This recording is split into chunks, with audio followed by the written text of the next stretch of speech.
ერთ-ერთი მნიშვნელოვანი ცენტრალური ადგილი ეკლესიაში უჭირავს წმინდა გარდამოცემას, რომელიც არის მადლისმიერი ხასუსავ, არა უბრალოდ ინფორმაციული, არამედ მადლისმიერი კავშირი დღევანდელი დღისა მოციქულებთან.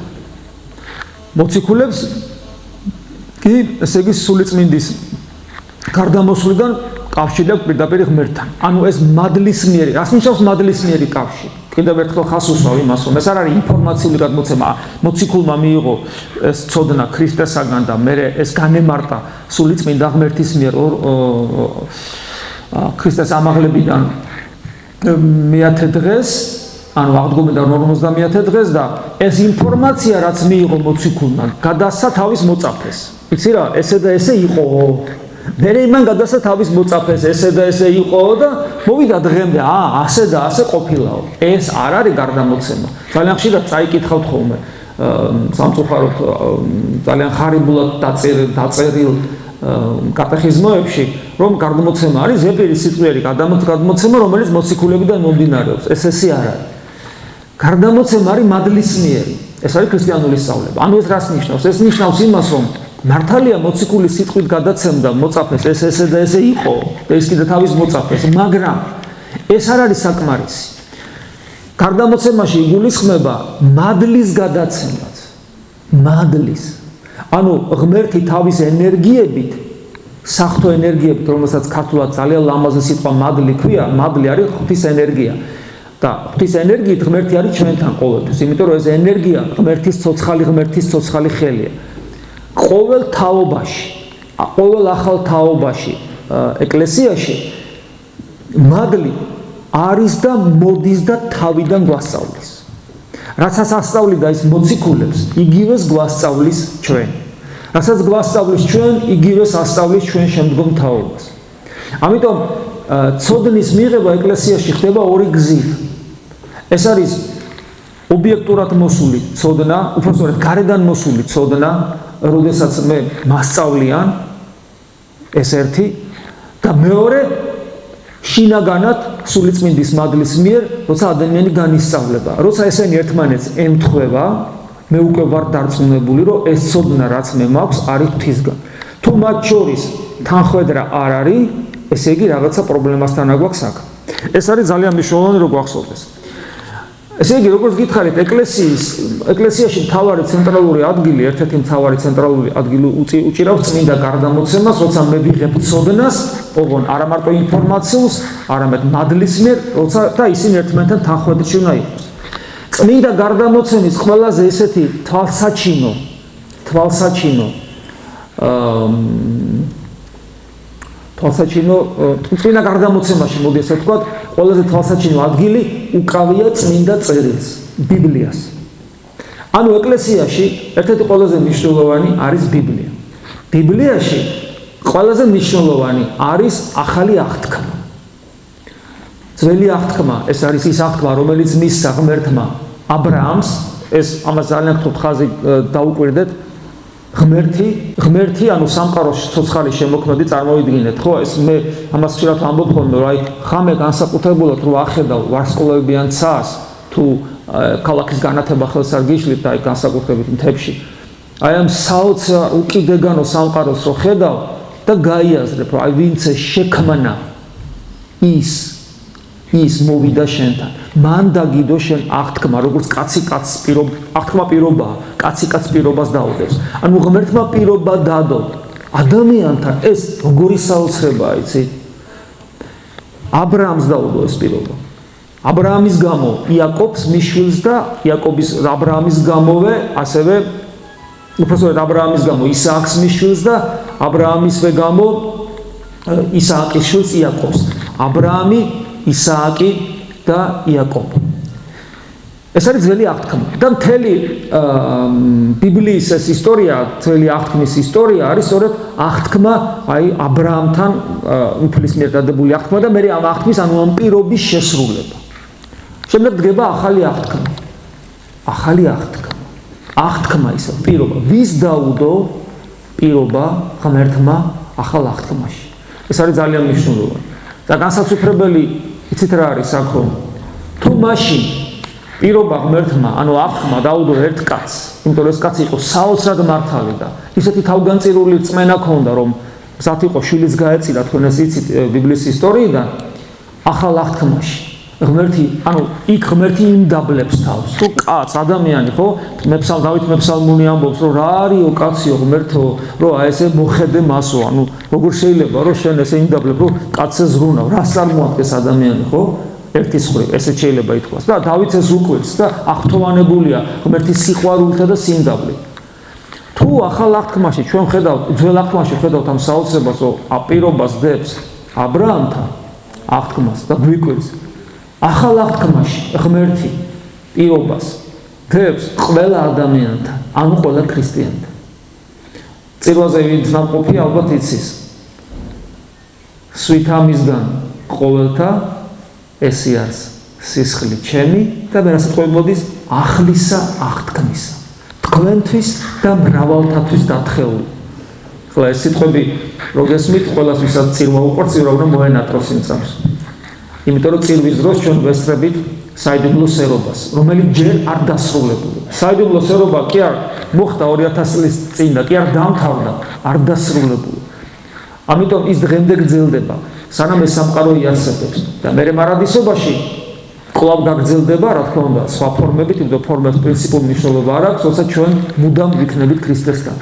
ესე იგი, ეს აღთქმა იდება თითოეულ ადამიანთან. გესმით, რა საოცრებაა საერთოდ და რა პასუხისგებლობა მოდი ახლა ასე შევხედოთ თითოეული ადამიანისა ამ შემთხვევაში, როცა ღმერთი შენ აღთქმას გიდებს, იმიტომ რომ სისხლს ღურის ყველასთვის რა თქმა უნდა, მაგრამ ამავე დროს შენთვის. თუ ადამიანი ფიქრობს, რომ ღმერთმა ჩემთვის იზრუნა და სხვები არ ედარდება, ეს ქრისტიანობიდან გადახვევაა. თუ ადამიანი ფიქრობს, რომ ღმერთმა აი ყველაზე იზრუნა და საკუთარი თავი მავიწყდება, ანუ საკუთარი პასუხისგებლობა მავიწყდება, ესეც გადახვევაა ქრისტიანობიდან. ქრისტიანობა იქ არის, როცა ღმერთმა იზრუნა ჩვენთვის და მე პირადად პასუხისგებლობას ვგზნობ, იმიტომ რომ მან სისხლი ჩემთვისაც დაღვარა. ესეა. ესე იგი, როდესაც საუბრობთ აი ამ მადლის მიერ ერთობაზე, ცენტრალური ადგილი, ერთ-ერთი ცენტრალური ადგილი სწორედ ახალ აღთქმას უკავია. ახალ აღთქმას ცენტრალური ადგილი უკავია ქრისტიანობაში, ეს ჩანს იქაც, რომ ყველაზე წმინდა ადგილი ქრისტიანისათვის არის ტაძარი. ტაძარში ყველაზე წმინდა ადგილი არის საკურთხეველი. საკურთხეველში ყველაზე წმინდა ადგილი არის წმინდა ტრაპეზი და წმინდა ტრაპეზის ცენტრალურ ადგილას არის დამცენებული სახარება. ხო მესია? ესე. ეხლა ეს რას ნიშნავს? ეს ნიშნავს იმას, რომ როცა ვსაუბრობთ ჩვენ წეგან მე ვახსენე, რომ გავიგოთ რასთან აგვაქვს საქმე ეკლესიასთან დაკავშირებით, ჩვენ რაღაცა უნდა ვიცოდეთ. თუ არ შეიძლება ესე აკრიტიკო, ესე ებრძოლო, ან ვინც აკრიტიკებს იმას, ესე იგი უყურო და პასუხი ვერ გასცე, იმ წამსვე ჩდება ეს აზრი, რომ ესე იგი მე უნდა მქონდეს ცოდნა, განათლება მჭირდება. თუ განათლება არ მექნა, არაფერი არ გამოვა. თუმცა სწორია. განათლება ნიშნავს იმას, რომ რადგან სახარება, ანუ ეს გარდამოცემის ეს გარეგანი ფორმა ესეთი, ხო? წიგნის სახე აქვს. რატო აქვს წიგნის სახე? იმიტომ რომ მე შევძლო მასთან კონტაქტი და ამით ღმერთის შესახებ გავიგო და ღმერთთან ერთობა მქონდეს. ესე იგი მე ისე წავიკითხო. ისე წავიკითხო, ესე იგი მე უნდა რაღაცა ვისწავლო, ხო? ჯერ კითხვა უნდა ვისწავლო. მერე გავერკვე საერთოდ, მარტო კითხვა არ არის საკმარისი, ხო? ესე იგი საჭიროა განათლება და ცოდნა ბიბლიისა. მთლიანად და რა თქმა უნდა განსაკუთრებულად ახალი აღთქმისა. მაგრამ აქ არის ერთი პრობლემა. თქვენ არ გაგიგიათ ან სხვებზე, ან საკუთარ თავზე არ გაგიცდიათ, თუ კითხულობ და არ გესმით. ყოფილა. თუ ადამიანი კიდევ უფრო კადნიერია, თავხეთს არ ვამბობ, ან თამამია. ადამიანს ესეთი რამეც ემართება, წაიკითხავს და ეს რაღაცა არ მომწონს. ხა, ჩვენ არაბათ არავის არ გვითხოვს, არ მეყო ესეთი ვაჟკაცობა, არასოდეს არ მქონია ეგეთი ვაჟკაცობა, რომ წამეკითხა, რომ ერთობაში გაგარტყავენ, მეორე მივიშვირეო, რომ ვაჟკაცობა რომ მეთქვა, კაცო, ეს არის, კაცო, მე არ მინდა, მაგრამ ზოგს ყოფნის ხოლმე, რომ ეს არ მესმის. ან თქვათ ღვთის შიშზე რო გაიგებს, ას ქვია შიში, კაცო, უნდა გიყვარდეს და ასე შემდეგ. ანუ აღარ ლაპარაკობ თუ სიღრმისეულად ჩაუფიქრდე, ჩაუღრმავდები, მე აღმოაჩენ, რომ ფიქ, ესე იგი ჩემი თავი მომწონს, ჩემი ზნეობა, ჩემი ღირსება მომწონს და უცებ პირველი სამოთხეში ვინ შევიდა? რა უნდა იმას მთელი ცხოვრება ყაჩაღობდა, რეებს აღარ კადრულობდა. ტერორისტი იყო ფაქტიურად. შეგუერთდით ტერორისტები ციხეში, ტერორისტის ადგილი სად არის? სამოთხეში შეუფალმა. დღეს ჩემთან იქნები სამოთხეშიო მარჯვნივ ჯვარც აბაზა გზოსაუბრობ. ანუ იქ არის უამრავი რამე ისეთი, რაც ან მაგალითად როცა უფალი პირდაპირ აშკარა უპოვარებაზე მიგვანიშნებს, მტრის სიყვარულზე ზოგადად. ანუ იქ არის უამრავი თემა ისეთი, რომელიც ჩემთვის ან უფლის უხეში სიტყვა ვინმეს მიმართ, თქვათ იქ დედაკაცი რომ არის ერთი და ქანანელი და არ არის წესიო რომ დახმარებას უითხოვს და არ არის წესი შვილებს წავართო და ძაღლებს მივცეო დედაკაც უთხრა. გამოგიდგენია? ეს დაახლოებით იგივეა რომ ვიღაცა შემოვიდა მღვდელი, ეხლა იქ შენ იცი რომ ქრისტე ღმერთია, მაგრამ მაშინ ვინ იციან რომ ქრისტე ღმერთია? ქრისტე არის იქ ერთ-ერთი მოძღვარი, რომელიც დადის ლევიტელიც კი არ არის, ანუ მას კანონიერი ღდულობის უფლებაც არ აქვს, დადის და ქადაგებს და უცებ ესე იგი შემოვიდეს ღდელი და რაღაცა თხოვოს ქალმა და ეხლა ძაღლო მე შენთვის არ მცალია, მე აქ ხალხთან სასაუბრო მაქვს. ნუ რა დამოკიდებულებაა ხო გესმით? ანუ ჩვენ იქ უამრავ რამე ისეც ვნახავთ, რომელიც ჩვენ ცნობიერებაში არ ჯდება, ვერ ვიგებთ ეს რას ნიშნავს საერთოდ. ვერ ვიგებთ. ამიტომ წმინდა წერილი რომ გაიგო ბევრი რამე ჭირდება. მე ასევე შემიძლია კიდევ ერთი მაგალითი მოვიყვანო, მაგალითად მეზორე ფარისეველი, დიდ ბარხვაში ყველა მიცით, მეზორე ფარისეველი. როგორ უფრო კაი ადამიანია, მეზორე თუ ფარისეველი? ჰა? აი თქვენ ახლა სამეგობროში რო იყოს, მეზორე უფრო მოგეწონება თუ ფარისეველი? ჰა? ფარისეველი როგორი კაცია, პატიოსანი, ოჯახის სიწმინდე, სამშობლოზე ზრუნვა, ზნეობრივი, რელიგიური ცხოვრება, ქველმოქმედი, მოწყალე, მამულიშვილი, ეგეთია. ინტელიგენტი, ვინ არის მეზორე? ესე იგი მტრების სასარგებლოდ მუშაობს და არის ჩინოვნიკი, ყულიფავს, გადასახადებს ეგ იღებს, თან ცოტა თავის უფრო მეცაც იღებს, ვიდრე საჭიროა რომ გადაიხადო. რა ქველმოქმედება, რა ისა, რა ზნეობა, რა რელიგიური სიწმინდე, რა სამშობლო სიყვარული, ვისთან იმეგობრებდი? ხო და უცებ მკითხულობ რომ ეს მეზორე გამოვიდა გამართლებული და ფარისეველი კიდე. აბა, როგორ უნდა გავა? უძღები შვილი საერთოდ. ვის გინდათ ყავდეთ ესეთი შვილი, როგორიც იყო ეს უძღები შვილი. ნახევარი შენი ქონება წაიღო, მეძავებში გაანიალა. და მე ბოლოს თავხედურად მოდის კიდე და კიდე ესე იგი დანარჩენ ნახევარსაც ეპატრონება კიდე ყოველ შემთხვევაში ნახევრის ნახევარს. და თან როგორი უპირატესობით რომ აბა ეს ამოსელი პირველი და ბეჭედი და ხამლნი და აბა კეიფი და ამ დროს ეს უფროსი შვილი მთელი ცხოვრება ემსახურება და თიკანი არ დაუყვა. და ამ დროს ხედავთ რომ უპირატესობა აშკარად ამ უძღებ შვილსა. იმიტომ რომ ესე მოექცამა. ანუ ბევრი რამეა იქ ისეთი უცნაური, რომელსაც ადამიანი ვერ იგებს თუ მას ვაჟკაცობა ყოფნის. აქედან ორი გზა რჩება, ან უარყოს ბიბლია გადადოს, ან გაიგოს იქ რაც. რატომ შევიდა მაგარი ნაძირალა პირველად სამოთხეში? უფრო ადრე, ვიდრე აბრაამი, ვიდრე იოანე ნათლისმცემელი და ასე შემდეგ. რატომ შევიდა ესეთი ადამიანი? რა არის ამის მიზეზი? და კიდევ ერთი რომ რა უნდა ვისწავლო მე კონკრეტულად და ერთი რამე უნდა ითქვას რომ წმინდა წერილი აი უფალი ამბობს ესეთ სიტყვებს ჩემი სიტყვები არის სული ანუ ღვთივსულიერია ასევე გვასწავლის პავლე მოციქული ანუ ღვთივსულიერი ანუ ეს არ არის უბრალოდ ინფორმაცია ჩემი მენტალობისთვის არამედ ეს არის თუ ინფორმაციას უწოდებ ინფორმაცია ჩემი სულისათვის რომელსაც აი ესეთი თქვათ უბრალოდ სიტყვის აზრით აი რაც სემანტიკაში დევს ამ სიტყვებში რაც ანუ ამით ვერ ვიღებ რაღაც სხვა რაღაცაა კიდე საჭირო ამიტომ ამბობს ქრისტე ჩემი სიტყვები არის სული მისი აღქმა მხოლოდ სულით შეიძლება ინფორმაცია ტვინით ტვინის გარკვეულ საზრდოს აწვდის სულს მაგრამ არის ის რაც მხოლოდ სულით აღიქვება ამიტომ აუცილებელია რომ შესაბამისი დამოკიდებულება ქონდეს და შესაბამისი ცხოვრება ქონდეს. ამიტომ წმინდა წერილივე გვასწავლის, რომ წმინდა წერილის გაგება თუ არ თუნდაც პეტრე მოციქულთან აქვს, სულიწმინდის გარეშე არის შეუძლებელი. ან თავად მადლი თუ არ გაგეთ, მაგრამ მას ვერ გაიგეთ. ესე იგი, უნდა ვიაზროვნოთ ღრმად და ანუ ფილოსოფიური აზროვნება არ არის საკმარისი, რომ წმინდა წერილი გავიგო. და უნდა ვისწავლოთ. თუ ადამიანს ეს არ აქვს, ვერც გაიცავს ეკლესიურ პოზიციას და ვერც გააკრიტიკებს, ვერ მიხვდება რა არის სწორი ეკლესიაში და რა არ არის სწორი, რა არის მისაღები და რა არის მიუღებელი ვიღაცა გარეგანი ქმედებაში, როცა გარეგან ქმედებას ხედავ რომელიღაც სასულიერო პირისა. ვერ მიხვდები.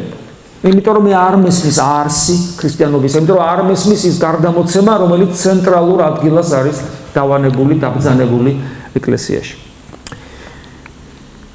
რაც შეეხება 21 საუკუნეს, ჩვენ ერთი უპირატესობა გვაქვს პირიქით, წინა საუკუნეებთან. წინა საუკუნეებში სახარებაც კი ყველას ვერ ექნებოდა, იმიტომ რომ მაშინ მოგეხსენებათ სტამბა ესე არ იყო და თუ იყო ძალიან ძვირი ღირდა და სანამ სტამბა იქნებოდა გადაწერილი წიგნი იყო საერთოდ ძვირი ღირდა. ეს ერთი.